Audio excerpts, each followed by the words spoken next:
అంజలి మసాలాకి స్వాగతం. ఇవాళ మనం దొండకాయ టమాటా కూర చాలా బాగుంటుంది.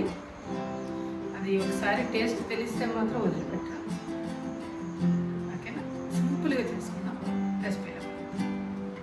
స్టవ్ వెలిగించుకొని గిన్నె పెట్టుకొని ఆయిల్ వేసాను. దాంట్లో కొంచెము వెల్లుల్లిపాయ కరివేపాకు వేసాను.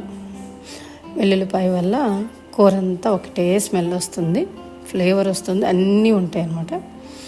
దాంట్లోనే ఉల్లిపాయ పచ్చిమిరపకాయ. దీనికి ఏంటంటే దొండకాయల్ని ఒకే సైజులో ఒకే షేపులో కట్ చేశాను.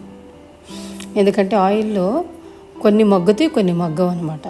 అలా కాకుండా దీంట్లో ముక్కలు వేసిన వెంటనే ఉప్పు పసుపు వేయక్కర్లేదు, కొంచెం సేపు మగ్గాలి ఆయిల్లోనే. గార్లిక్ కూడా మరీ డీప్ ఫ్రై అవ్వక్కర్లేదు. దొండకాయ కొంచెము కలర్ మారగానే టొమాటో కూడా కట్ చేసి వేస్తే ఆ టమాటోతో పాటు ఉడుకుతూ వస్తుంది అన్నమాట దొండకాయ. కొంచెం కారం వేసుకోవటమేను. దీంట్లో ఏంటంటే మన గ్రేవీకి తగ్గట్టుగా కొంచెం వాటర్ వేసుకోవచ్చు, కొత్తిమీర చల్లుకోవటమే, అంతే.